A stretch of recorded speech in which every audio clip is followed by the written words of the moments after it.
Oleh karenanya, uh, oleh karenanya pertemuan ini sangat penting sekali untuk bagaimana saudara-saudara ini bisa menyelesaikan skripsi tepat waktu. Nah, diawali pertama tentunya saya sampaikan khusus ini kepada para mahasiswa bahwa nanti akan dijelaskan oleh Warek 1 tentang bagaimana schedule time pelaksanaan pembimbingan. Nah, ini yang harus disepakati bersama. Karena kampus ini di IAI Bunga Bangsa ini punya program bahwa mahasiswa itu harus selesai di 3 tahun 8 bulan. Nah, lambat-lambatnya itu adalah 4 tahun.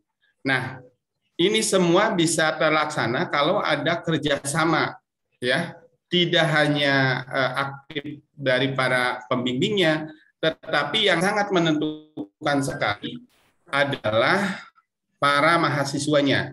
Jadi saya ingin menekankan pada mahasiswa, ya, ini tolong dibantu komunikasi, ya. Nah, di dalam komunikasi ini kita ada ketua program studi, ada dekan, ada wakil rektor 1, ya. Nah, jadi harapannya begini, jadi mahasiswa kalau ada masalah yang harus diselesaikan, ini harus menyampaikan pada ketua program studi, baru setelah itu nanti ketua prodi ini akan menyampaikan ke dekan, dan nanti di tingkat pimpinan wakil 1 dan wakil ini akan menyelesaikan. Jadi tidak ada masalah barangkali sesuatu yang menyulitkan bahwa Anda ada masalah ini coba diselesaikan, dikomunikasikan. Jadi saya mengharap teman-teman mahasiswa ini untuk bisa mengkomunikasikan bagaimana penyelesaian skripsi ini bisa tepat waktu. Tuh. Yang kedua, ya, yang ingin disampaikan adalah mahasiswa ketika sampai sekarang saya menandatangan di akhir setelah disidangkan, ya, mahasiswa ini masih saja skripsi itu belum tuntas dalam berbagai hal. Nah, maka pada hari ini akan dikomitmenkan, akan diberikan satu materi yang menyamakan persepsi bahwa pola atau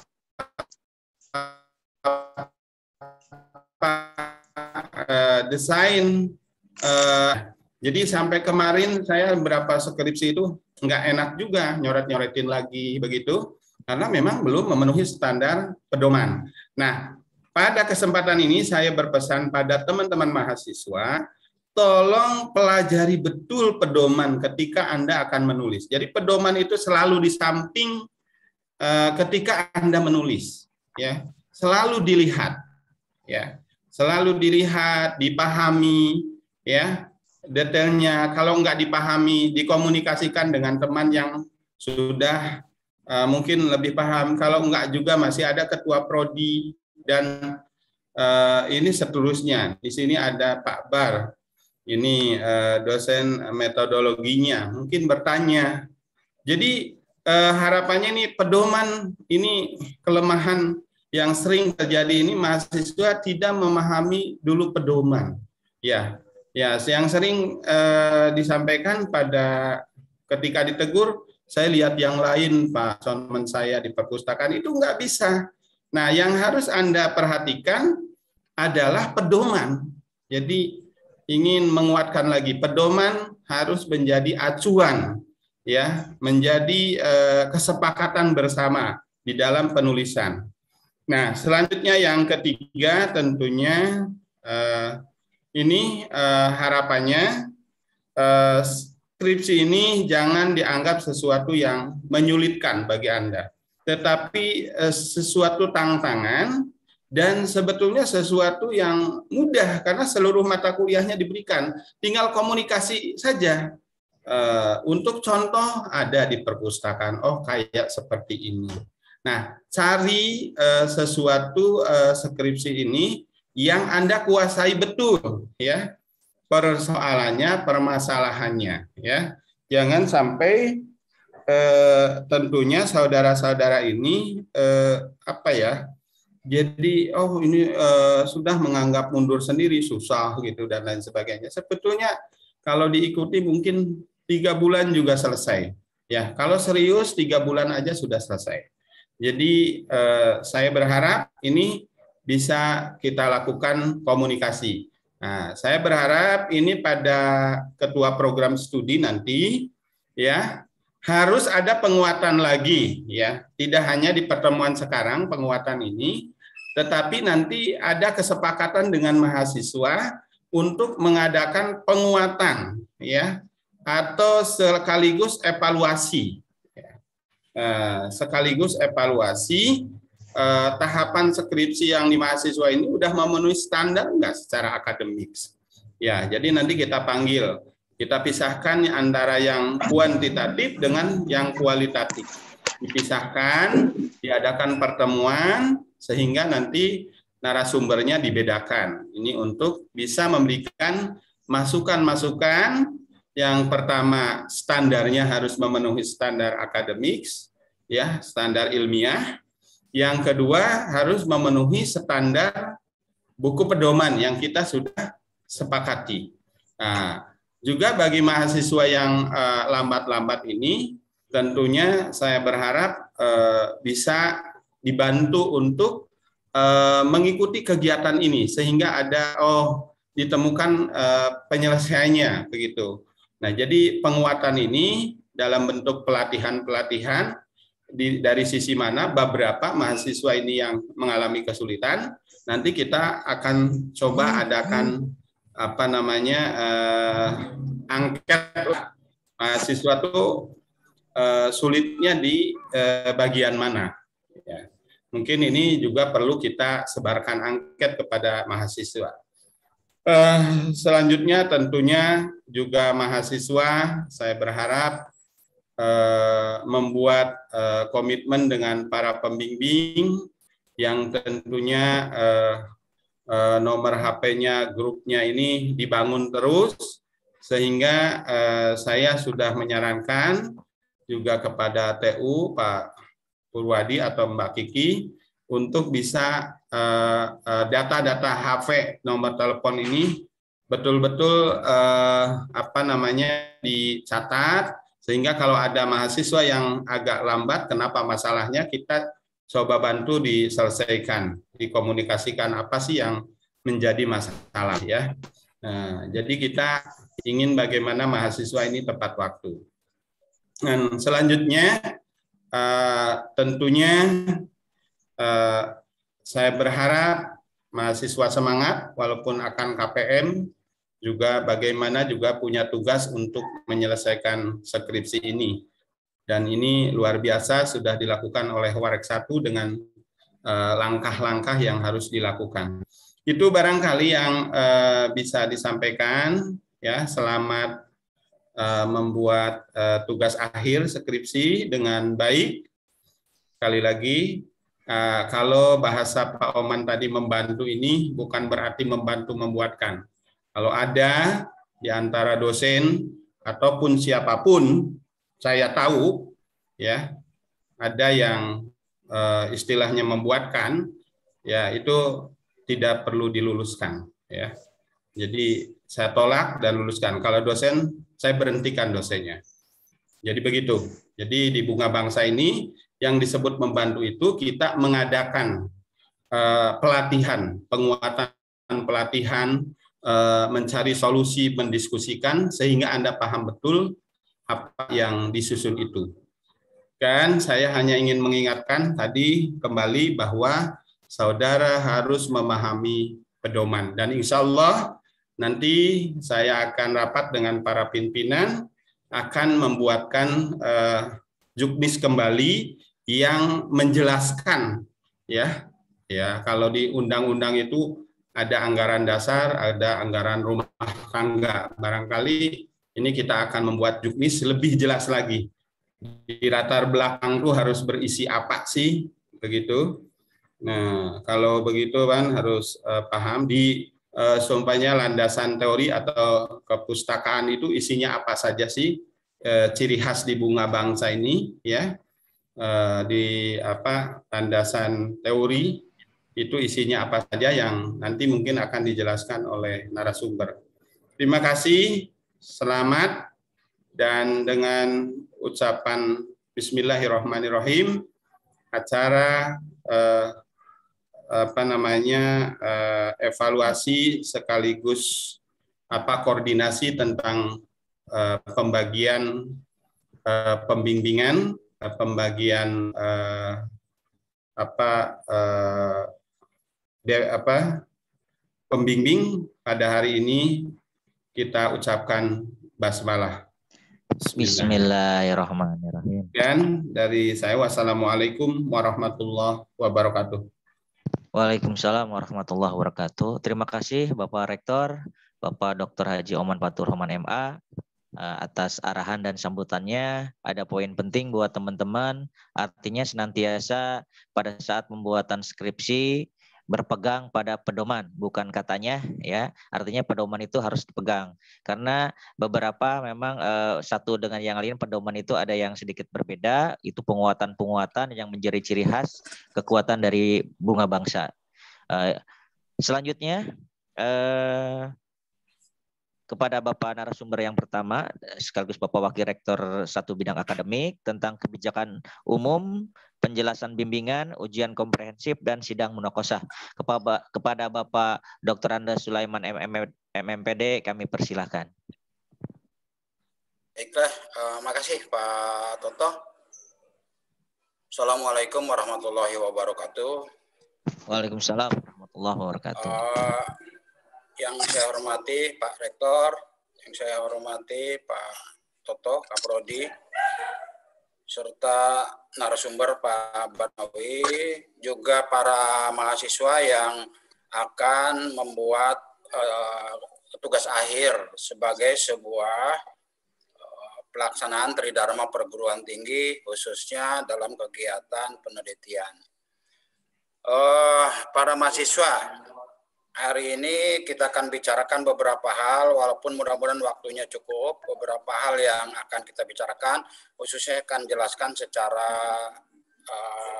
global. Mungkin nanti ada beberapa pertanyaan, ya, termasuk kegiatan ini mungkin tidak cukup satu kali, ya memang harus dilaksanakan mungkin 1-2 kali, karena ada beberapa hal yang memang harus dirinci. Baiklah, saya coba langsung saja.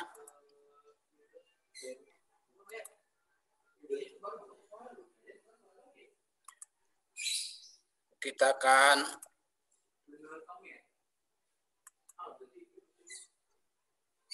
baiklah, terlihat nggak? Pak Toto udah terlihat Pak. Alhamdulillah terlihat. Terlihat Pak.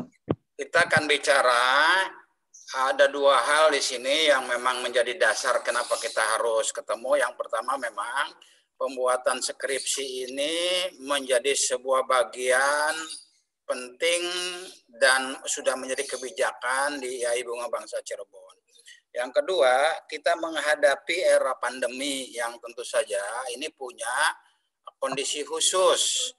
Artinya banyak perguruan tinggi, ya, di banyak perguruan tinggi ini mengalami kendala ketemu dosen, kendala ketemu misalnya mencari narasumber atau mengambil data. Jadi begitu banyak kendala. Oleh karena itu hari ini kita bicarakan bagaimana sebaiknya solusi menghadapi penyusunan skripsi menghadapi era seperti ini.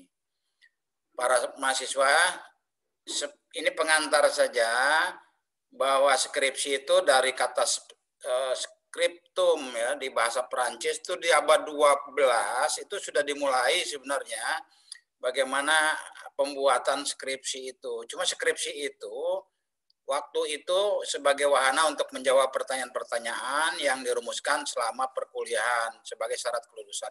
Bisa saja kemudian ditafsirkan uji kompre, bisa saja ditafsirkan uji makalah, bisa ditafsirkan juga uji skripsi yang sekarang kita lakukan. Jadi skriptum itu penafsirannya waktu itu memang masih terumum ya. Itu semuanya itu kita lakukan dalam rangka penyelesaian studi ya. Ini pengetahuan dasarnya saja. Kemudian sedangkan kalau kita melihat peraturan pemerintah 60 tentang pendidikan tinggi di pasal 16 ayat 1 berbunyi bahwa akhir sebuah program studi khususnya program sarjana terdiri dari ujian komprehensif atau ujian karya tulis atau ujian skripsi. Sebenarnya atau ini menjadi sebuah opsional sebenarnya pilihan. Jadi bisa komprehensif saja, bisa karya tulis yang lain selain skripsi atau ujian skripsi. Tetapi di Bunga Bangsa ini dilakukan semua, ini kesepakatan ya internal. Mungkin ada banyak perguruan tinggi punya kesepakatan lain, tetapi di Bunga Bangsa ini supaya mahasiswa tahu bahwa untuk lulus di Bunga Bangsa ya ada 3 hal ini. 1 uji komprehensif, 2 uji karya tulis. Nanti mahasiswa punya makalah akhir ya, makalah komprehensif, disuruh membuat makalah akhir komprehensif, sekaligus juga membuat skripsi.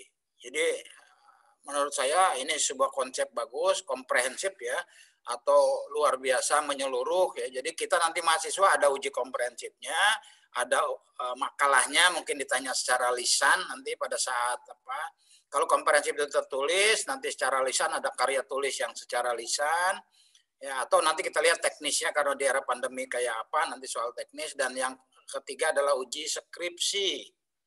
Nah, ini yang mahasiswa lakukan untuk mencapai tugas akhir.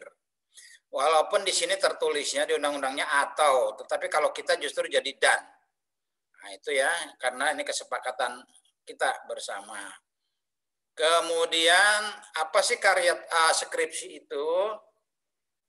Skripsi itu karya tulis ilmiah yang disusun berdasarkan hasil penelitian lapangan atau kepustakaan. Jadi mahasiswa boleh kalau lapangannya sulit bisa memilih penelitian kepustakaan.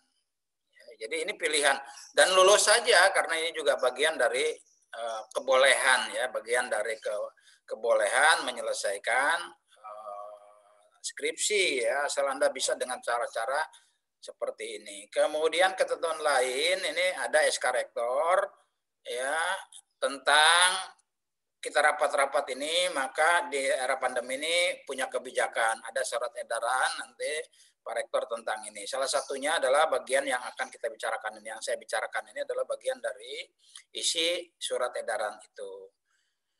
Oke, prosedur skripsi itu sudah tertulis di buku panduan seperti tadi Pak Rektor, itu masih relevan, jadi masih bisa digunakan ya. Walaupun ada beberapa penyesuaian di era pandemi ini. Misalnya tadi proses pembimbingan, mahasiswa bisa mengkomunikasikannya secara daring. Jadi ke pembimbing kemarin kita sudah bicarakan, kalau luring saja sulit misalnya, maka harus dibantu dengan daring. Maka mahasiswa harus berani atau mampu mengkomunikasikannya dengan cara-cara baik. Kalau dengan cara-cara baik, menulis WA atau menulis ini ya, yang baik, yang sopan, yang ini itu bisa dilakukan secara daring ya. Nanti minta email kalau perlu dikirim ke email atau minta WA kirim di WA. Tetapi memang ini ada tata cara bagaimana kita mengirim WA ke dosen ya. Banyak cerita-cerita lucu bahkan mungkin menyakitkan kejadian-kejadian proses pembimbingan yang dilakukan melalui WA ini. Jadi hati-hati juga ya, bagaimana mahasiswa nanti belajar mengkomunikasikan, misalnya tertulis di WA-nya, Pak saya siapa, ini apa, kepentingannya apa. Nah ini juga sebab kalau tiba-tiba mahasiswa menulis, Pak saya mau bimbingan, ya ini siapa, gitu kan dosen nggak tahu. Ini barangkali tata cara ini diatur ya, sebenarnya ada bagian, tapi di Bunga Bangsa barangkali nggak terlalu diatur ya, walaupun di banyak perguruan tinggi diatur ini bagaimana mengirim WA di era seperti ini, bagaimana mengirim apa. Paling enggak saya menyarankan karena ini bagian dari pembimbing sudah menyadari perlunya ada bimbingan secara daring. Jadi manfaatkan itu dengan cara-cara yang baik. Kemudian yang kedua, secara substansial tidak ada perubahan sistematika di bab. Jadi Anda lihat sajalah panduannya. Ya, lihat panduannya. itu masih berlaku di era pandemi. Kemudian isi skripsi dimungkinkan dilakukan perubahan dalam skala kecil. Kalau Anda nanti tadinya proposalnya, Pak, tadinya proposalnya saya kuantitatif misalnya. Tiba-tiba perusahaannya tutup. Nanyanya ke siapa ini? Nah, gitu. Atau angketnya dikirim kemana? Nah, gitu. Kalau bisa dilakukan secara daring, misalnya pakai Google Form, pakai apa, ya Anda punya nomor-nomornya, monggo. Tetapi kalaupun tidak bisa, maka Anda alihkan pendekatannya, ganti menjadi kualitatif misalnya. Ya, itu jadi supaya tidak nunggulah kalau gitu, nunggu corona selesai nanti baru saya ngirimkan ngambil data. Ya kita nggak tahu kapan corona itu selesai. Ini yang dimaksud dengan perubahan-perubahan kecil. Itu dikomunikasikan dengan pembimbing, sumber datanya mungkin dan lain sebagainya. Nah, yang penting adalah Anda melakukan metodologi dengan benar. Jadi jangan versi Pak Barnawi, jangan ngakunya kualitatif, tetapi tahap-tahap kualitatifnya tidak dilakukan. Ada reduksi data, ada macam-macam itu tidak dilakukan. Nah, ini juga menjadi salah. Yang keempat adalah proses pengolahan data. Ini tadi sudah saya jelaskan, bisa dilakukan secara online. Maka konsekuensi dari pembimbing dan mahasiswa bisa membuat Google Form, cara online bisa kayak apa, pelajari itu lebih banyak. Maka nanti deskripsinya ya pakai Google Form, angketnya. Jadi ada perubahan-perubahan di pengambilan data ini dari proposal Anda ya. Dulu Anda nggak kebayang kuesionernya pakai Google Form misalnya, tidak diceritakan deskripsinya, nah, ya harus diceritakan tambahan. Itu yang mungkin perubahan-perubahan sedikit itu yang kemudian harus menjadi perhatian. Instruksinya kayak apa sih? Yang pertama, instruksi kerja mahasiswa itu, mahasiswa menyusun naskah skripsi sesuai dengan pedoman. Sekali lagi, sesuai dengan pedoman. Anda lihat, kalau menjadi sumber data pedoman tahun berapa, kalaupun ada beda, Anda bisa berargumentasi pedoman tahun berapa. Syukur kalau pedoman yang terbaru. Ya mungkin nanti kalau belum Anda minta yang terbaru dalam bentuk file, nanti bisa di-share oleh TU, oleh akademik ya. Kalau memang Pak saya mau ganti yang terbaru pedomannya karena dulu saya angkatan lama, angkatan 7 tahun yang lalu, misalnya nantinya. Ya. Ini juga karena terjadi perubahan, kalaupun Anda dapat beberapa kali pedoman, maka cari yang terbaru. Kemudian mahasiswa meminta transkrip nilai ke bagian akademik, nanti ditandatangani oleh Wakil Rektor 1. Nah ini juga ada kegiatan di akademik, di TO, ini kebaikan di TO, bagi mahasiswa yang nilai akademiknya belum beres sampai semester 6, atau mungkin ya kalau semester 7 belum ya, semester 6, itu bisa akademik sekarang melayani perbaikan itu, melayani uji ulang atau remedial. Ya, sekarang Anda bisa menghubungi, Pak saya semester 2 ada 3 mata kuliah yang belum. Coba dihubungi untuk melakukan perbaikan-perbaikan. Ya, biasanya Anda perbaikannya di semester 7 nanti. Toh yang begini-begini nggak perlu lulus cepat misalnya.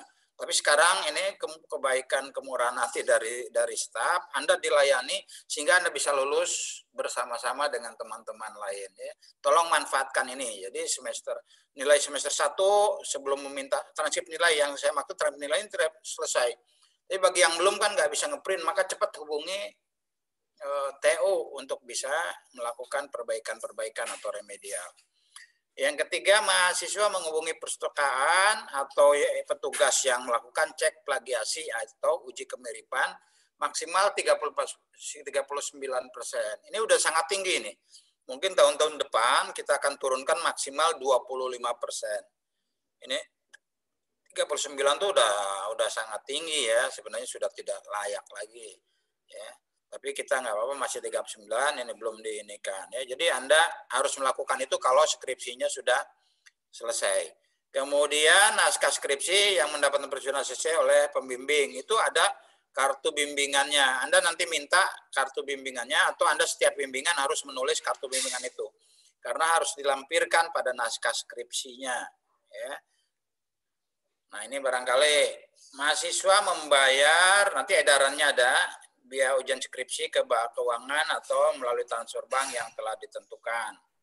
Kemudian naskah skripsi kalau sudah selesai, setelah ada bimbingan, ya, nanti kita gambarkan time schedule bimbingannya, ya, itu paling lambat 40 hari sebelum pelaksanaan ujian. Jadi kalau nanti Anda daftar sekarang, maka diperkirakan 14 hari kemudian baru ada jadwal untuk Anda untuk ujian. Ya. Kemudian mahasiswa yang mengkonfirmasi jadwal ujian ke panitia kapan saya dijadwalkan, mahasiswa dalam waktu 2 minggu kalau setelah ujian harus memperbaiki naskah skripsinya dengan saran-saran tim penguji. Bila 2 minggu dan 1 bulan nggak selesai, ini punya nanti setelah di sidang itu punya persoalan kena cas dan lain sebagainya.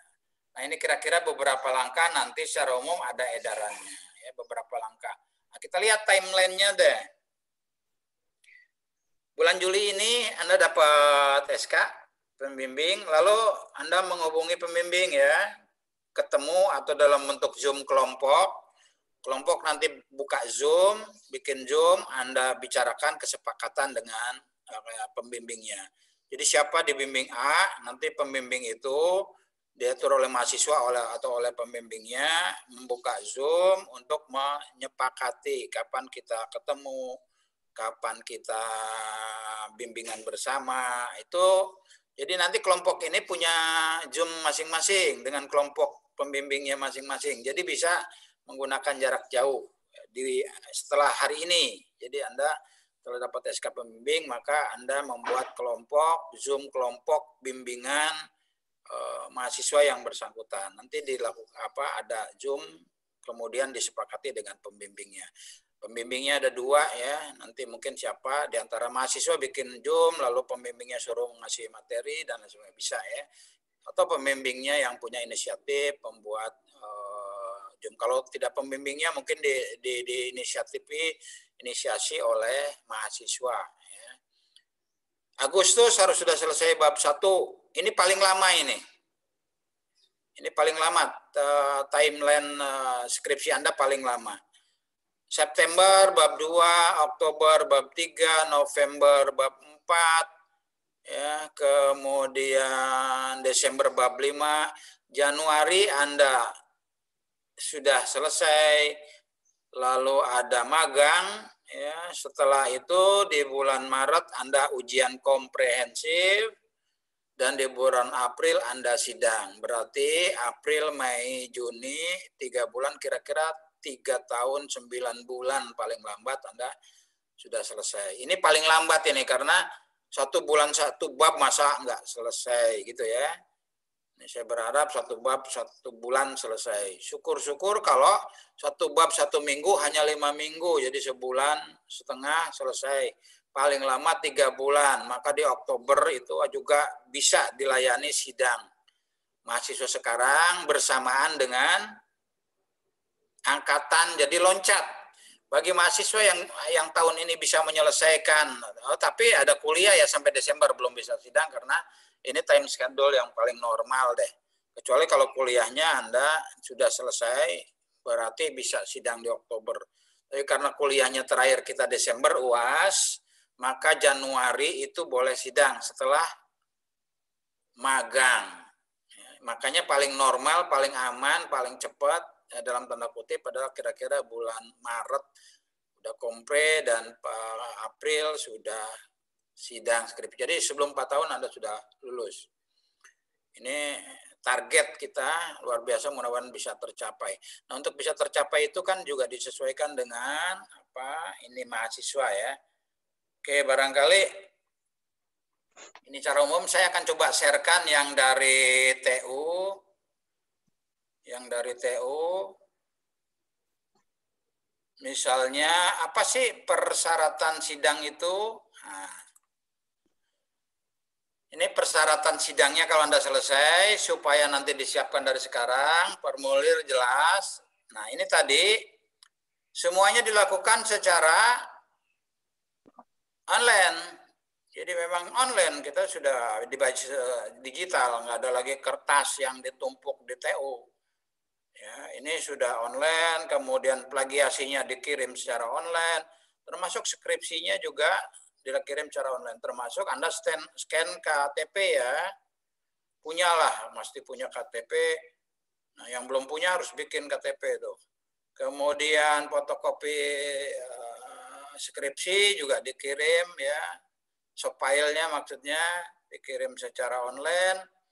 Kemudian ijazah, surat keterangan eligible PIN ini bisa di AJIS, ditanyakan di AJIS. Ya, itu setelah nanti kira-kira di bulan Desember Anda sudah bisa minta. Setelah Desember Anda sudah bisa minta, bisa tahu ini ya, tapi ini harus Anda tanyakan. Kemudian bahan untuk PowerPoint. Jadi dari sekarang Anda menyiapkan juga, nanti ini yang pengingatkan, nanti akan diingatkan lagi oleh TU tentang persyaratan sidang ini. Kemudian juga pas foto sudah disiapkan. Jangan sampai pas foto menjadi persoalan yang menghambat pada saat Anda mau daftar, jadi lama karena belum foto misalnya. Latar belakangnya biru, nanti kemudian pakai jas alma mater, baju putih, dan sebagainya. Nanti ini bisa di-share ke Anda lah ya, pakai alma mater. Kemudian transkrip nilai tadi, yang sudah diparaf oleh Wakil Rektor. Nah, tadi TU mempersilakan Anda bagi yang nilainya belum beres, Anda boleh sekarang daftar supaya tidak terburu-buru nanti untuk perbaikan. Ya. Sertifikat uji kompre lulus tahfidz juga dipersiapkan, sertifikat kompak, kemudian PPL, KPM, dan kegiatan Ramadan. Nah, ini contohnya beberapa. Yang penting lagi adalah Anda mengikuti beberapa seminar ya melalui Zoom boleh. Sertifikatnya diminta. Ini bahwa Anda pernah mengikuti seminar penelitian yang dilakukan oleh siapa, misalnya. Anda mengikuti dari Kemenag misalnya, itu banyak ya, atau mengikuti seminar dari dosen-dosen, nah itu bisa dilakukan. Kalau dulu ini seminar-seminar yang fisik Anda datang, sekarang cari seminar-seminar yang melalui online. Ya, kemudian ini ya mengembalikan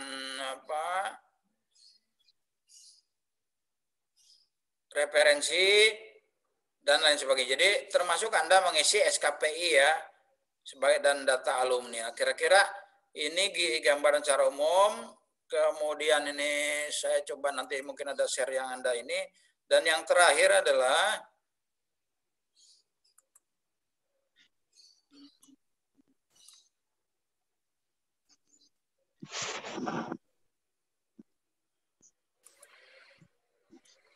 saya coba share yang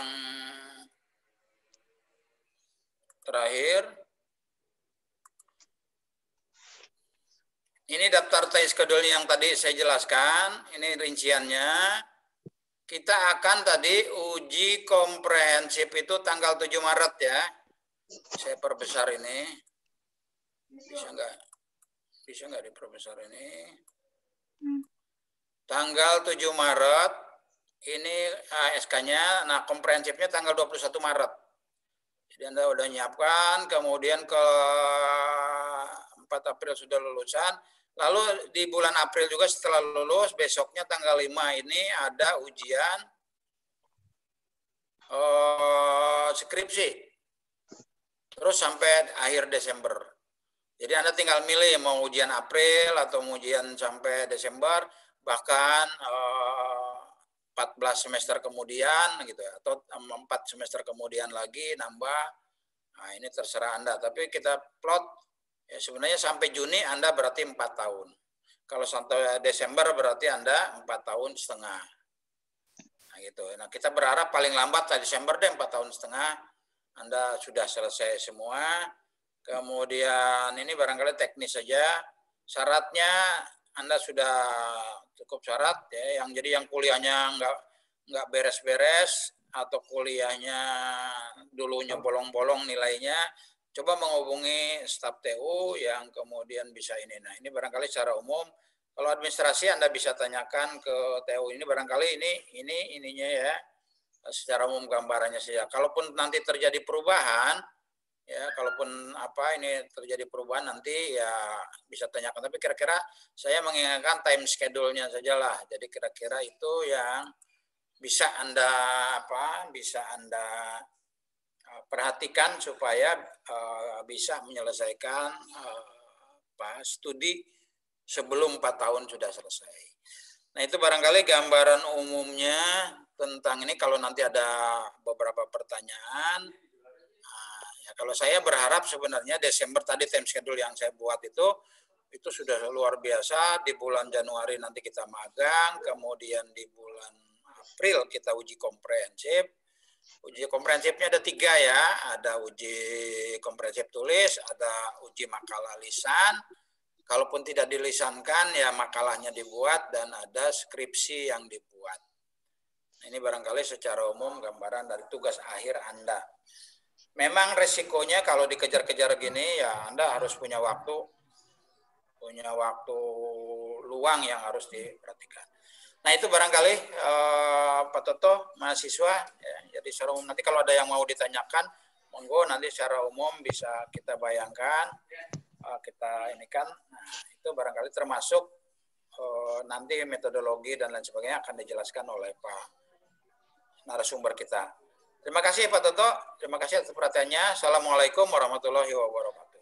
Waalaikumsalam warahmatullahi wabarakatuh. Alhamdulillah. Pak Haji Barnawi MSI, kami persilahkan untuk mengisi. Mangga Pak Haji. Terima kasih. Assalamualaikum warahmatullahi wabarakatuh. Waalaikumsalam warahmatullahi wabarakatuh.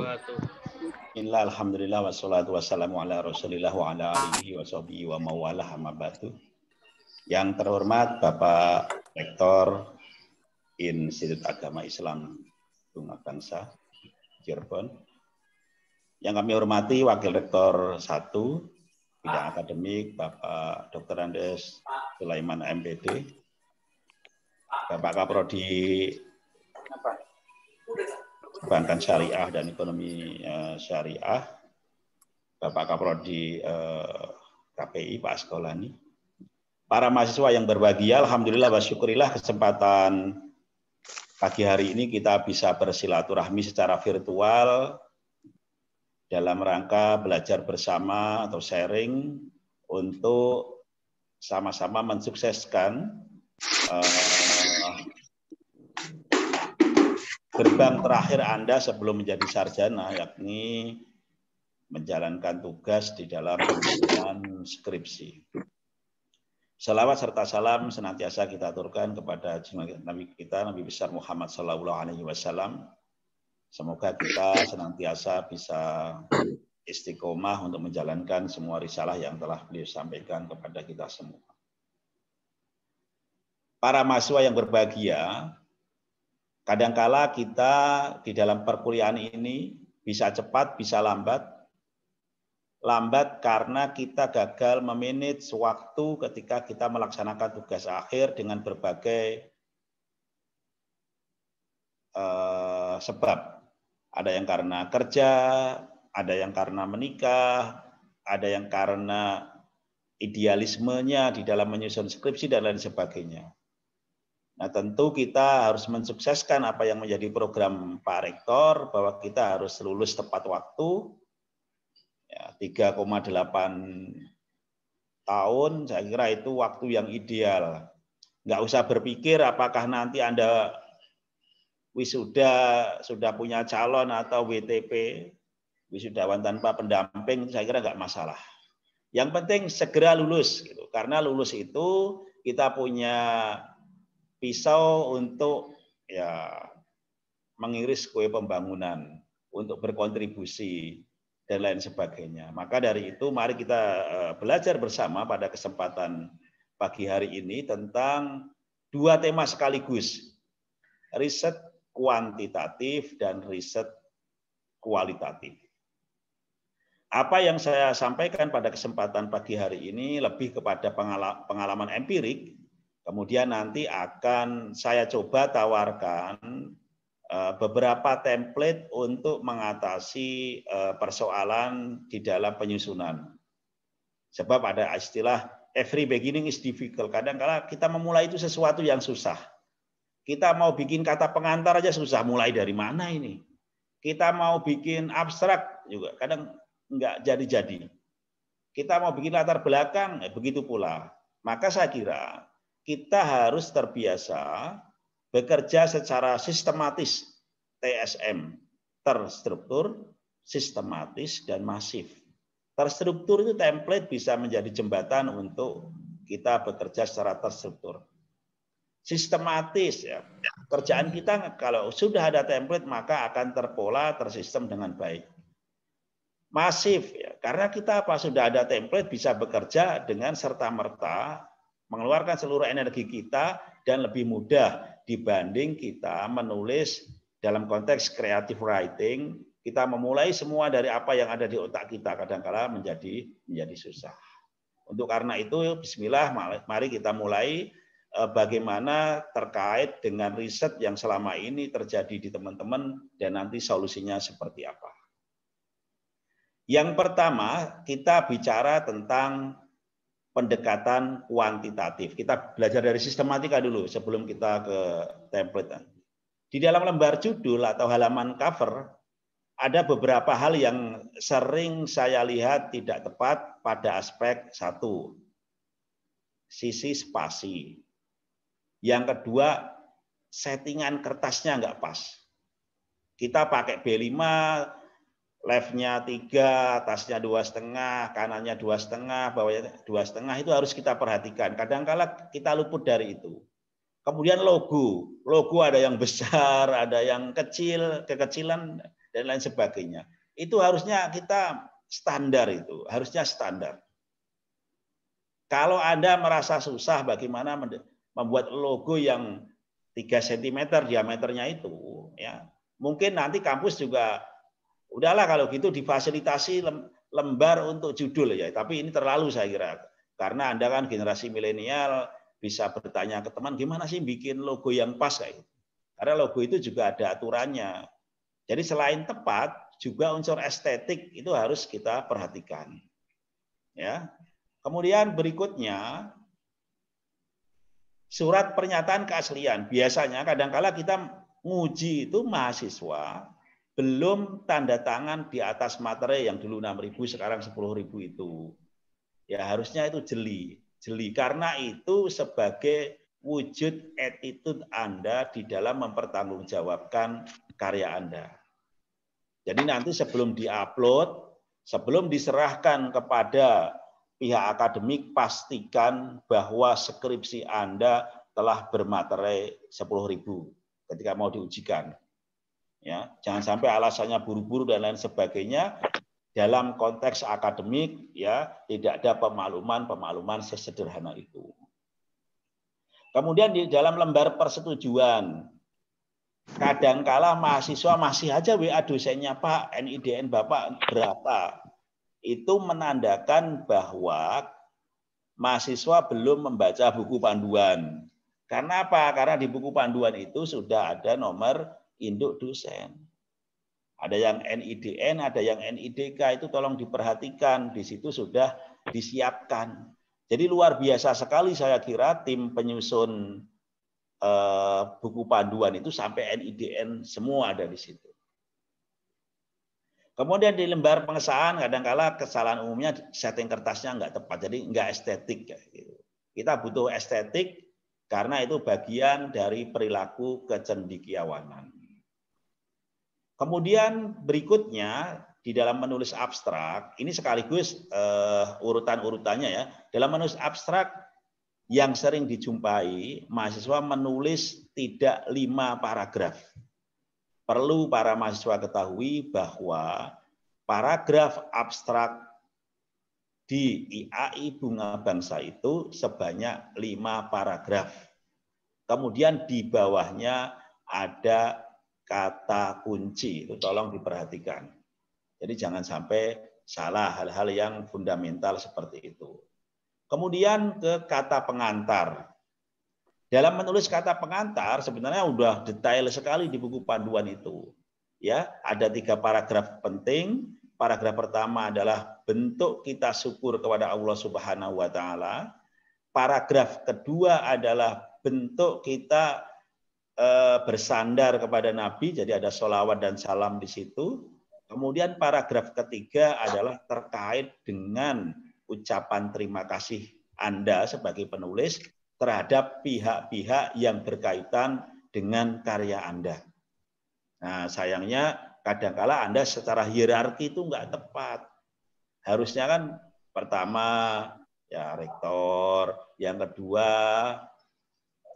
dekan, ya, yang ketiga kaprodi, yang keempat pembimbing 1, yang kelima pembimbing 2, baru di outsider.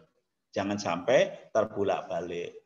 Nah, itu harus diperhatikan hal-hal yang seperti itu. Kemudian jangan sampai punten kadangkala mahasiswa download skripsi lama, orang yang sudah tidak ada masih dicantumkan di dalam kata pengantar. Itu saya kira tidak elok. Kemudian di dalam daftar isi itu kadang mahasiswa tidak menggunakan aplikasi atau program yang ada di Microsoft Word. Sebenarnya Anda kan bisa itu agar rapih, agar rapih daftar isinya dan diperhatikan spasinya. Kadang-kala ditemukan menulisnya itu karena di manual sehingga tidak presisi. Kemudian daftar gambar dan tabel itu wajib ada, seringkali terlewatkan. Nah, itu di halaman awal itu, jadi di bagian depan skripsi itu harus diperhatikan secara seksama. Kita masuk ya kuantitatif bab 1 pendahuluan, latar belakang masalah. Sekali lagi, latar belakang masalah. Beberapa kampus hanya menulis latar belakang. Kalau Anda kok nulisnya latar belakang, ya sudah dari judulnya saja kita sudah a priori. Nah, ini bukan gaya bunga bangsa. Makanya harus betul-betul bahwa judulnya juga tepat gitu. A, latar belakang masalah. Kesalahan umumnya adalah data masalah tidak valid. Karena apa? Karena hanya menggunakan praduga. Ya, hanya menggunakan praduga, Anda tidak turun ke lapangan, Anda tidak memperoleh informasi yang valid tentang realitas yang ada di lokus penelitian. Nah, itu Anda harusnya jeli itu. Jadi sebenarnya apa yang mau Anda bidik? Problemnya itu apa? Kesenjangannya itu apa? Nah, kesenjangan problem itu Anda dapat dari mana? Apakah dari data? Apakah dari informan, key informan atau informan kunci, atau hasil observasi? Itu harus jelas. Karena itu adalah modal awal Anda di dalam melakukan penelitian. Yang kedua, identifikasi masalah. Ya, kalau di kuantitatif, poin B itu adalah identifikasi masalah. Nah, di dalam identifikasi masalah itu diambil dari latar belakang masalah. Jadi identifikasi itu tidak muncul tiba-tiba, tetapi berangkat dari yang ada di latar belakang masalah. Kalimatnya harus operasional, kadang kita temukan tidak operasional, ya. Dan Anda harus melihat identifikasi itu kadang secara eksplisit, kadang secara implisit datanya. Misalnya begini, ada statement-statement yang eksplisit di latar belakang, itu langsung bisa kita ambil untuk menjadi identifikasi masalah. Ada juga yang bentuknya tabel, kurve, Anda harus bisa membaca, oh ini kurvenya fluktuatif dan cenderung negatif misalnya. Atau tabelnya itu mengindikasikan bahwa ada masalah di dalam perjalanan suatu korporasi atau perbankan. Nah, itu bisa menjadi identifikasi masalah. Maka Anda harus belajar membaca tabel, ya, belajar membaca grafik itu penting, ya, karena itu menjadi identifikasi permasalahan yang akan Anda tulis. Kemudian setelah identifikasi masalah itu adalah pembatasan masalah. Jadi di dalam kuanti bukan fokus masalah, tetapi pembatasan masalah. Nah, Di dalam pembatasan masalah itu, kita akan melakukan pembatasan terhadap variabel-variabel.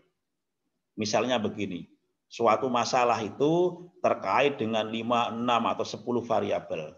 Tetapi mungkin kita hanya mengambil 3 atau 2 variabel yang akan kita jadikan batasan masalah. Nah, kemudian harusnya menggunakan kalimat yang operasional. Kemudian rumusan masalah. Rumusan masalah itu ya diambil dari pembatasan masalah.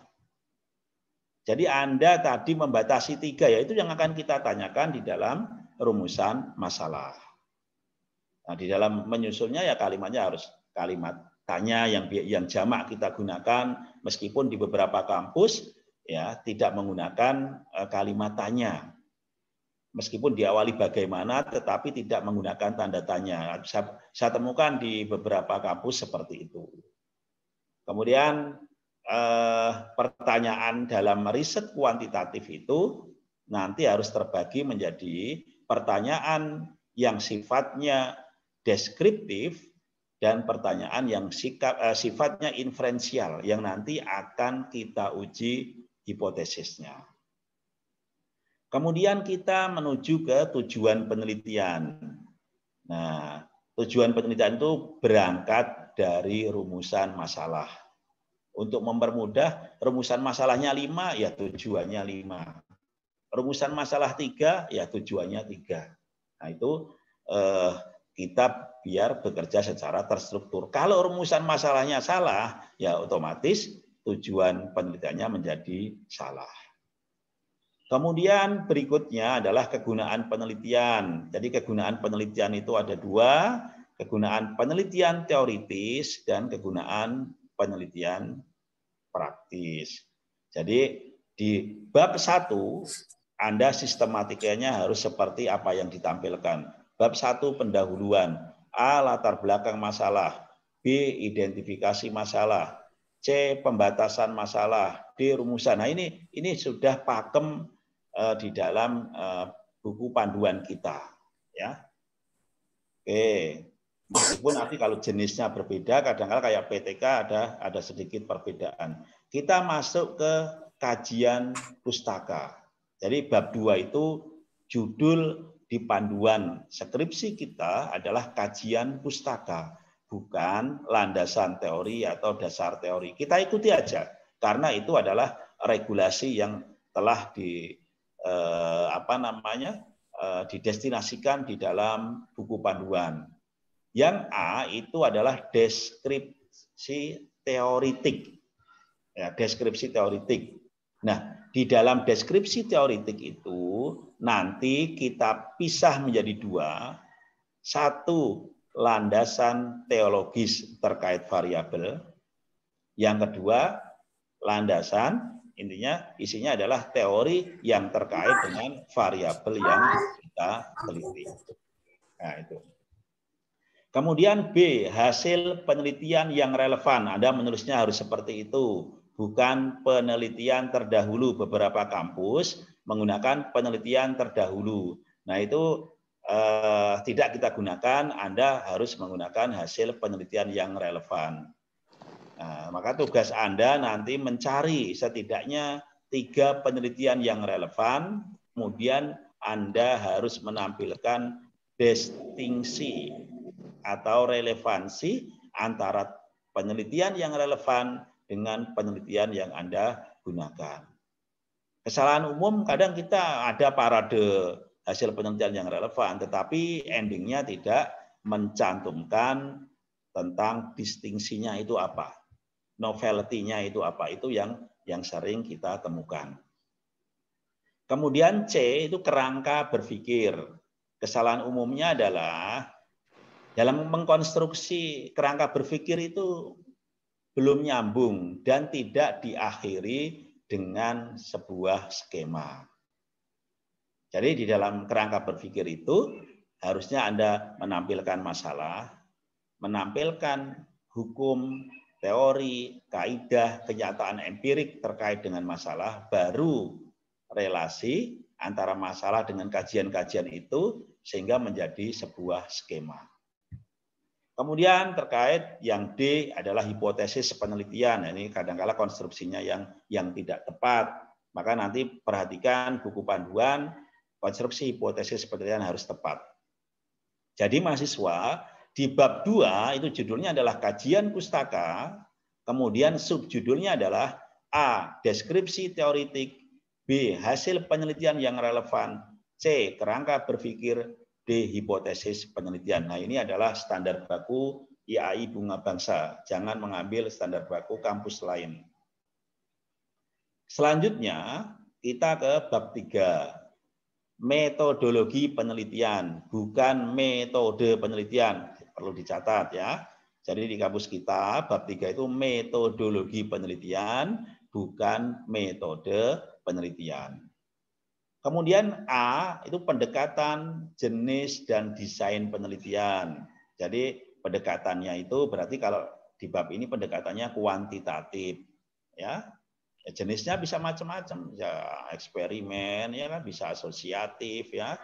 Nah itu semua Anda tinggal memilih nanti sesuai dengan skripsi yang akan Anda susun.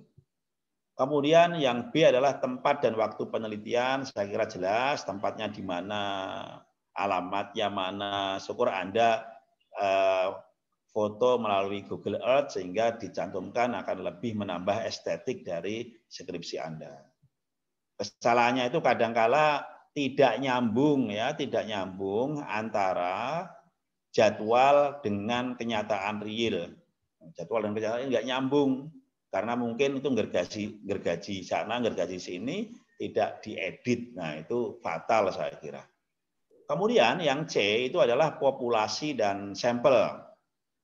Nah, kesalahan yang sering kita lakukan atau kekurang perjuangan kita, berapapun populasinya, kadang-kala banyak mahasiswa yang mengambil 30 sebagai sampel karena sudah ada hitungan yang jadi. Itu saya kira perlu kita sayangkan karena mengambil sampel itu ada banyak cara, ada apakah menggunakan pendekatan Suharsimi, ya, apakah menggunakan monogram Harry King, apakah menggunakan tabel Krige, itu harus Anda perhatikan sehingga sampel yang Anda peroleh itu bisa dipertanggungjawabkan secara ilmiah karena berlandaskan teori yang telah mapan. Kemudian pengumpulan data, ya kesalahan umumnya seringkali kita temukan Anda di dalam melakukan konstruksi instrumen itu tidak pas. Mestinya begini, teori yang ada di bab 2 itu punya dimensi, kemudian punya indikator. Jadi mestinya kisi-kisinya itu dimensinya apa, variabelnya apa, dimensi variabelnya apa, indikatornya apa, baru pernyataan-pernyataan yang merupakan instrumen. Itu harusnya seperti itu, ya.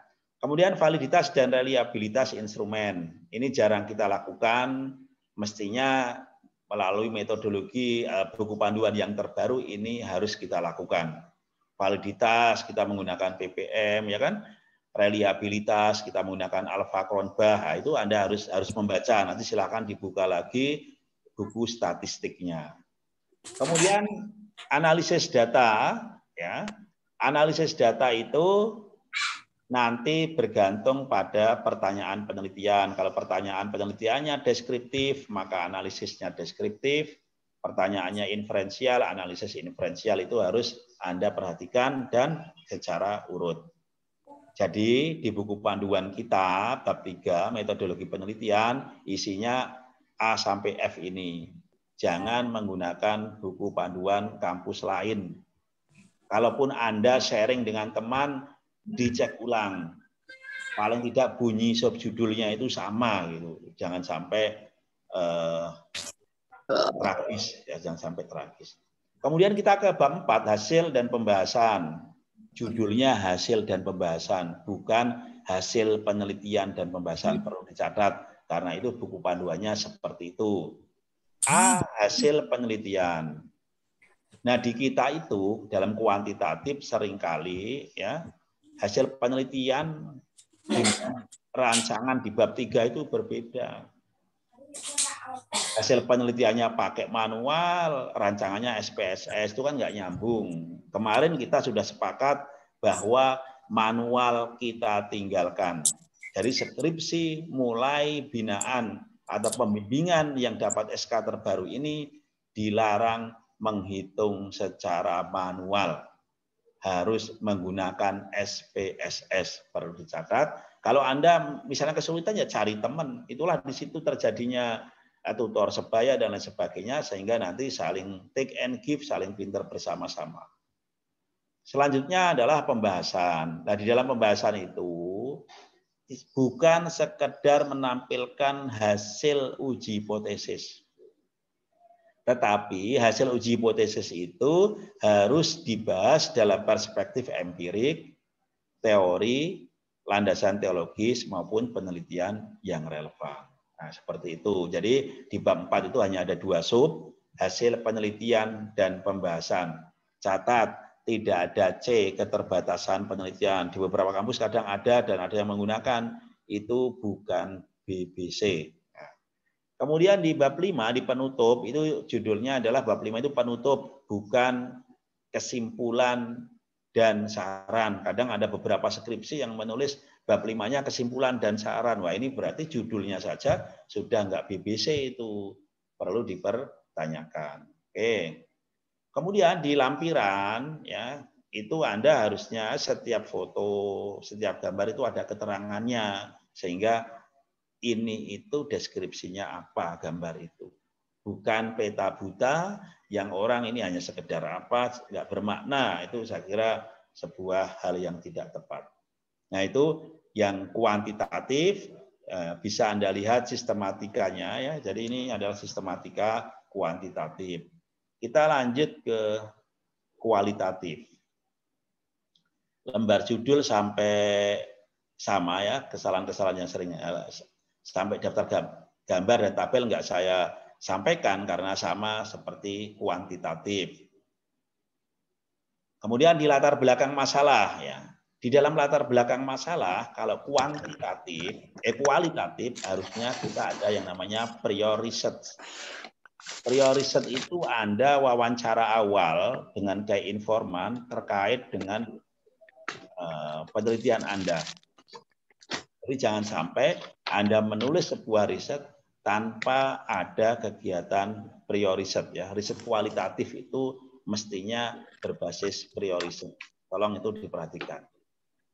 Terus yang B itu fokus masalah, catat, bukan identifikasi, bukan pembatasan masalah. Ya. Sering ditemukan risetnya kualitatif, kok B-nya identifikasi atau pembatasan, itu tidak tepat ya. Jadi di Bunga Bangsa dan di Kaidah Umum di dalam riset kualitatif B-nya adalah fokus masalah. Oke. Kemudian di C itu rumusan masalah. Ya, rumusan masalah pasti berangkat dari fokus. Fokus masalah itu punya dimensi-dimensi, itu dimensi itulah yang kita tanyakan. Kemudian tujuan penelitian saya kira sama saja dengan kuanti pada prinsipnya, kegunaan penelitian juga begitu. Kemudian kita masuk ke kajian pustaka deskripsi teoritik. Ya, biasanya orang menawarkan grand teori, middle range teori, dan applied teori. Nah, itu penting untuk disampaikan, tetapi kalaupun tidak, ya sesuai dengan kaidah yang awal tadi. Bahwa di dalam deskripsi teoritik yang pertama, kita harus mencantumkan landasan teologis terkait riset kita. Di situ ada ayat Quran, ada hadis, ya, ada tafsir, itu adanya di situ.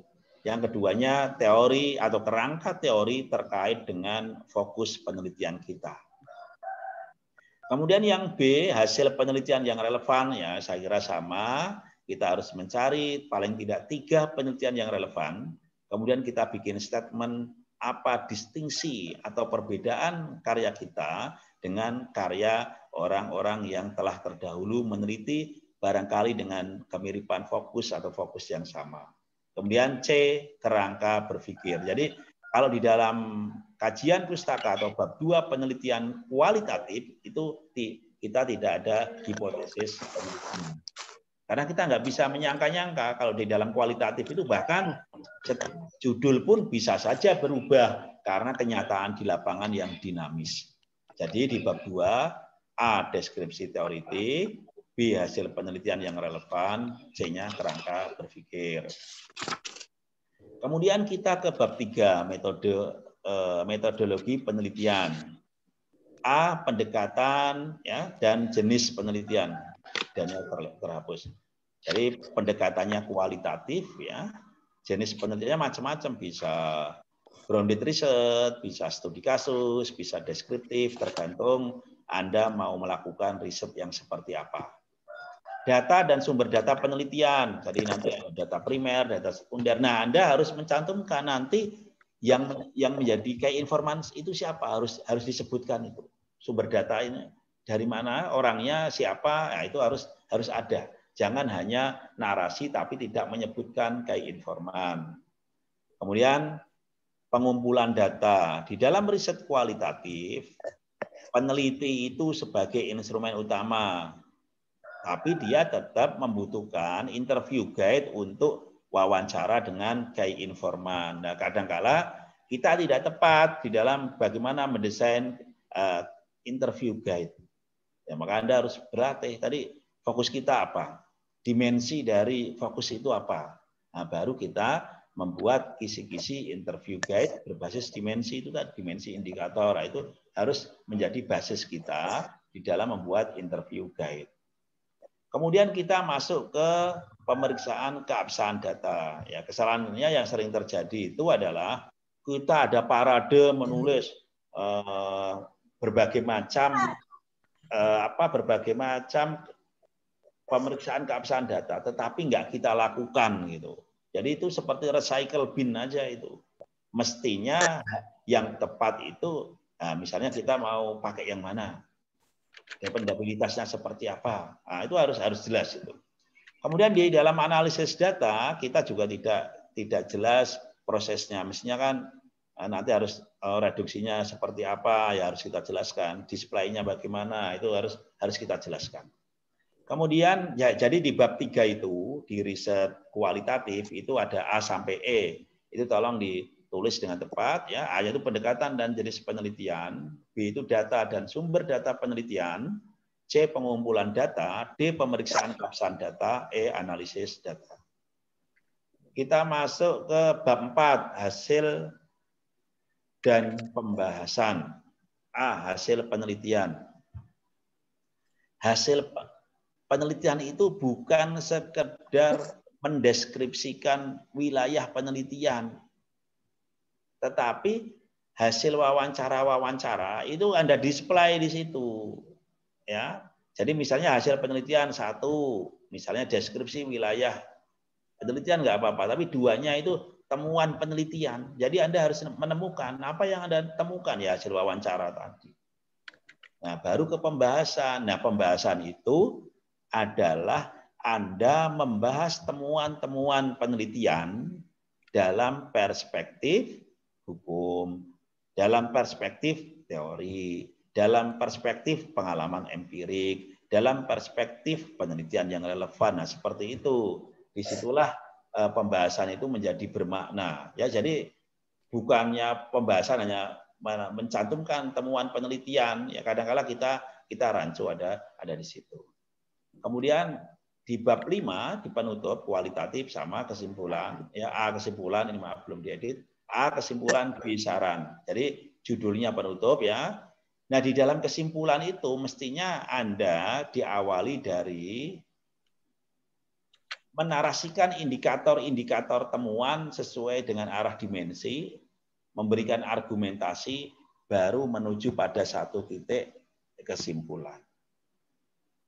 Contoh kesimpulannya, misalnya indikator pertama tinggi, indikator keduanya itu badannya ideal, kemudian indikator ketiga kulitnya putih, indikator keempatnya adalah berwibawa, nah, mungkin kesimpulannya Pak Barnawi ganteng, nah, misalnya seperti itu. Ya. Kemudian B, saran. Nah, saran itu memilih diksinya hati-hati, jangan menggurui. Dan di beberapa kampus, Saran itu berangkat dari manfaat praktis. Misalnya begini, manfaat praktisnya untuk Pak Lurah, maka ya sarannya untuk Pak Lurah. Manfaat praktisnya untuk Pak Camat, ya sarannya untuk Pak Camat. Jadi jangan keluar dari wilayah kajian dan apa namanya sistem yang dibangun di dalam penelitian itu. Jadi kalau saran ya lihatlah di halaman bab 1 tadi, manfaat praktisnya itu untuk siapa saja. Nah, kemudian untuk hal yang penting kita lakukan dan kita perlu cermati di lampiran-lampiran, yang pertama adalah bahwa kita harus menampilkan verbatim.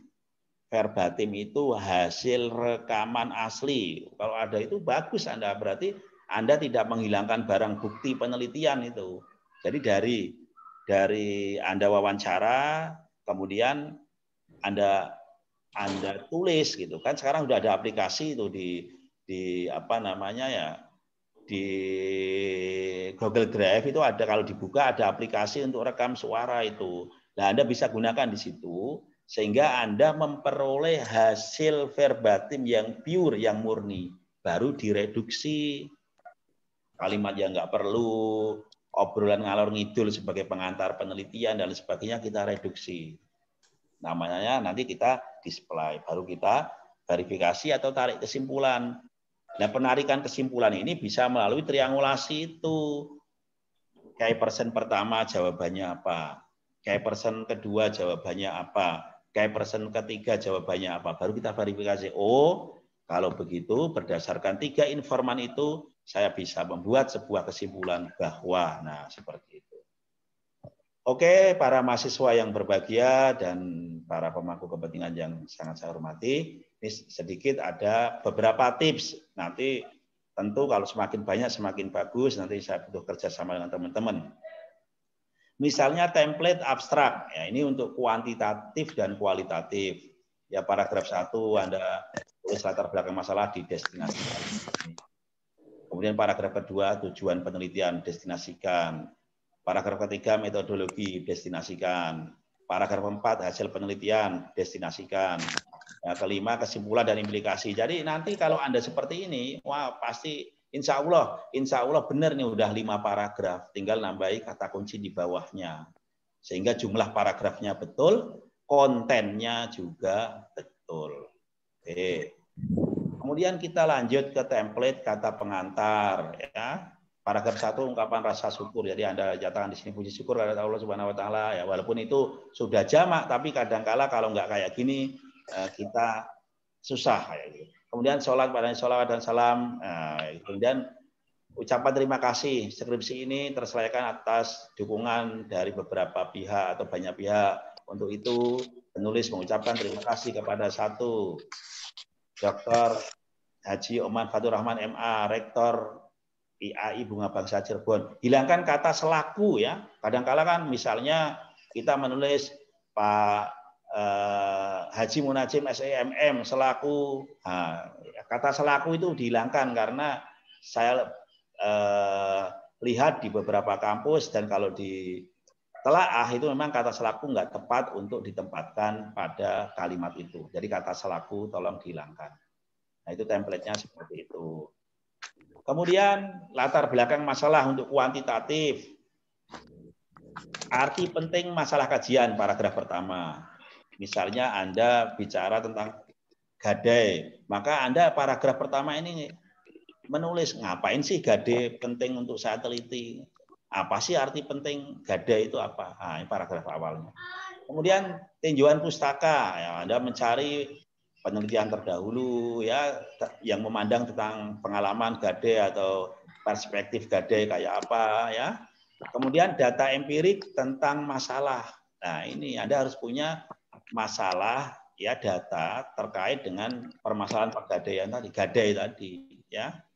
Penyebab masalah. Oh kok orang gadai kan banyak di Cirebon misalnya. Penyebabnya apa? Nah, Anda tulis di sini. Dampak masalah. Kalau orang rame-rame gadai misalnya, ya apa ke depannya ekonominya? Anda tulis di sini. solusi masalah, misalnya Anda mau mencari solusi. Kira-kira seperti apa? Lah baru closing statement. Berdasarkan uraian di atas, maka misalnya penting melakukan kajian, melakukan apa terkait dengan gadaya. Anda tentu seperti itu. Kalau di kualitatif, ya, arti penting objek kajian atau kenapa sih Anda memfokuskan riset nanti ke sana pada misalnya tentang wisata syariah. Kenapa Anda mengkaji wisata syariah itu?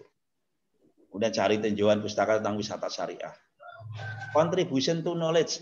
Kalau Anda mengkaji tentang wisata syariah ini apa sih sumbangan pemikiran Anda terhadap pengetahuan apa? Nah, baru kenyataan empirik, objek kajian Anda ya menceritakan wisata syariah, misalnya Anda risetnya di Gunung Jati, Anda ceritakan empiriknya seperti apa. Kemudian tujuan apa yang hendak dicapai melalui penelitian, Anda cantumkan melalui penelitian ini ya, apa yang ingin Anda tuju itu apa setelah mengangkat topik tersebut, fokus tersebut. Misalnya Anda ya tujuannya misalnya lebih mempopulerkan, menggali hal yang selama ini belum digali orang tentang keunikan dan lain sebagainya dari wisata syariah, atau menggali tentang apa tujuan orang destinasi wisata syariah. Itu tergantung orientasi Anda sebagai peneliti. Kemudian template identifikasi masalah yang kuantitatif ya, ini diambil dari latar belakang. Cermati penyebab timbulnya masalah secara empirik dan data tentang masalah. Nah, ini saya buatkan template. Misalnya seperti ini, dikasih kalimat pengantar. Berdasarkan latar belakang masalah di atas, disusun identifikasi masalah sebagai berikut. Data masalah, misalnya Anda melihat masalahnya itu apa. Misalnya pertumbuhan ekonomi tidak sesuai dengan ekspektasi, misalnya, atau pertumbuhan ekonomi tidak tercapai, misalnya dari 6% menjadi 3,6%, ya berarti data masalah. Data masalah berikutnya apa? Pengangguran meningkat karena lapangan kerja menjadi minim. Nah, kemudian identifikasi empirik, Anda melihat di sekitar. Identifikasi empirik, jadi apa yang ada di lapangan misalnya. Oh banyak, ya memang banyak orang yang tidak atau pengangguran tak kentara dan sebagainya, itu silahkan, itu menjadi sebuah identifikasi permasalahan. Nah, kemudian kita ke template pembatasan masalah. Jadi batasan masalah itu ya bisa berbasis variabel. Ya. Jadi misalnya tadi saya ceritakan masalah itu ternyata dipengaruhi oleh 10 variabel, Anda hanya mengkaji 3, berarti Anda nyatakan nanti 3 di situ. Kemudian dinyatakan dalam operasional variabel. Pembatasan juga dapat dilakukan berbasis subjek dan lokus penelitian. Misalnya ini kalimat pengantar. Variabel ya Y ya, misalnya variabel tentang pertumbuhan ekonomi yang minus dalam perspektif teori apa disebabkan atau dipengaruhi oleh variabel apa. Oh, ternyata dipengaruhi oleh variabel X1, X2, X3 sampai X10 misalnya. Itu nggak mungkin Anda kerjakan semua barangkali karena keterbatasan waktu dan harus berpikir panjang ya. Nah, dalam penelitian ini difokuskan pada hubungan atau pengaruh ya, X1 dan X2 terhadap Y misalnya. Jadi variabel Y, variabel terikat misalnya dipengaruhi oleh 10 kalau menurut teori. Anda cukup mengambil, saya ngambil 2 aja lah yang mempengaruhinya, boleh seperti itu. Kemudian dibuat definisi operasional. Jadi Anda harus menyatakan yang dimaksud dengan pertumbuhan minus apa. Itu misalnya Anda harus menyatakan di dalam pembatasan masalah. Nah, ini buat definisinya apa. Definisi X1, X2 apa. Itu Anda nyatakan di situ. Kemudian kalau ke kualitatif, kita bicara template fokus masalah. Fokus masalah itu dapat diambil dari aspek yang paling menarik. Anda berkunjung ke makam Gunung Jati misalnya. Yang paling menarik itu apa yang untuk kita angkat? Atau yang paling urgen itu apa menurut informan? Jadi Anda kan ngobrol-ngobrol, nanti informan akan yang paling menarik, yang paling ini ya itu yang mana? Itu Anda harus jeli. Kemudian ketercukupan informasi menurut informan. Jadi jangan sampai menarik tetapi nggak ada data yang bisa kita gali, ya nanti nggak selesai skripsinya. Maka juga Anda harus komunikasi dengan informan, kira-kira yang ketercukupan data itu yang mana. Kemudian aspek yang memiliki novelty, yang kira-kira ada nilai kebaruan itu apa ya, yang banyak orang mengangkat makam Gunung Jati. Tapi pendekatannya ada yang X, ada rata-rata pendekatannya X ya. Anda harus mencari yang berbeda, ya. Kemudian aspek yang memiliki prospek untuk dikembangkan, ya, syukur-syukur yang Anda riset itu ada potensi untuk dikembangkan. Ya nanti bisa deket-deket ke ABCD itu Asset Based Research Development.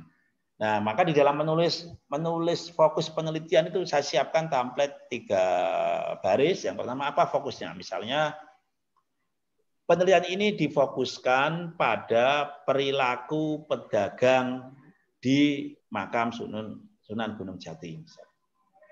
Kenapa itu menarik? Kenapa? Nah, itu Anda harus jelaskan. Pedagang di makam Sunan Gunung Jati itu misalnya telah memiliki asosiasi, kemudian memiliki kekerabatan yang kuat dan kompak, serta apa misalnya. Kemudian bagaimana fokus tersebut pada saat ini? Anda jelaskan. Nah, jadi nanti Anda isi 3 baris itu sebagai template menyatakan fokus masalah. Kemudian tentang template rumusan masalah, ya, pengantar, dikasih pengantar. Ini dalam kuantitatif, berdasarkan identifikasi masalah dan pembatasan masalah di atas, disusun rumusan masalah sebagai berikut. Kalau dalam kuantitatif ada pertanyaan deskriptif, kalau misalnya kita ada 3 variabel, berarti kita bertanya tentang 2 variabel ini, deskriptif tentang X, deskriptif tentang Y, ya, kemudian inferensial. Deskriptif itu seberapa tinggi, seberapa baik, ya. Kemudian deskriptif tentang X, deskriptif tentang Y, ya. Kemudian inferensial itu macam-macam, tinggal riset kita. Kalau riset kita komparatif, ya bisa bertanya apakah terdapat perbedaan. Kalau riset kita korelatif, seberapa kuat hubungan, ya. Kalau riset kita asosiatif, misalnya seberapa besar pengaruh. Nah ini kalau ini pilihan opsional karena tergantung riset kita. Kemudian kita template rumusan masalah kualitatif. Kalau kualitatif itu pertanyaannya berangkat dari dimensi atau indikator fokus yang kita kaji. Ya, misal kita bicara tentang strategi, harusnya pertanyaan kita adalah formulasi strategi, implementasi strategi, evaluasi strategi. Intinya begini, saya ingin riset strategi, teori siapa yang saya gunakan, dimensinya apa, lah itulah yang Anda tanyakan. Karena seringkali mahasiswa menulis strategi pemasaran, tetapi yang ditanyakan kurang tepat karena tidak sesuai dengan dimensi-dimensi teori yang digunakan. Kemudian tujuan saya kira berangkat dari rumusan masalah, perlu dikasih pengantar, berdasarkan rumusan masalah di atas, disusun tujuan penelitian sebagai berikut. Ya, kan tadi deskriptif, inferensial, mendeskripsikan seberapa tinggi variabel X, mendeskripsikan seberapa tinggi variabel Y, inferensialnya mendeskripsikan perbedaan X, misalnya X1 dan X2 misalnya, mendeskripsikan hubungan X dengan Y, mendeskripsikan pengaruh X terhadap Y, ya, misalnya seperti itu. Itu adalah template untuk tujuan penelitian yang kuantitatif. Template kualitatif, ya intinya sama, tapi tidak mendeskripsikan, minimal menganalisis gitu loh. Kalau mendeskripsikan hanya menggambarkan aja, kita nggak mikir. Tapi kalau menganalisis itu akan lebih tajam. Pertanyaannya penelitian adalah bagaimana formulasi strategi. Maka tujuan kita menganalisis formulasi strategi. Jadi hasilnya itu berupa analisis kita. Ya tentu nanti sharing dengan pembimbing itu udah pasti biar kita sama-sama ada progres, tidak hanya sekedar mendeskripsikan. Oke. Kemudian kita ke kegunaan penelitian. kasih pengantar. Hasil penelitian tentang apa diharapkan memberi manfaat sebagai berikut. Kegunaan teoritis satu ya. Hasil penelitian memberikan informasi terkait riset Anda. Kalau kuanti kadang-kala begini, hasil penelitian ini merupakan bentuk penguatan teori, misalnya teori kinesian tentang apa. Kegunaan praktis itu kegunaan bagi pihak-pihak tertentu. Misalnya bagi pemangku kepentingan bank, bagi nasabah, bagi IAI bunga bangsa. Lah, inilah yang nanti ya akan ngeling dengan saran di bab 5 itu kegunaan praktis itu. Oke, para mahasiswa yang berbahagia, saya kira itu dulu yang kami sampaikan. Nanti kita komunikasi lagi. Terima kasih. Saya akan stop share dulu.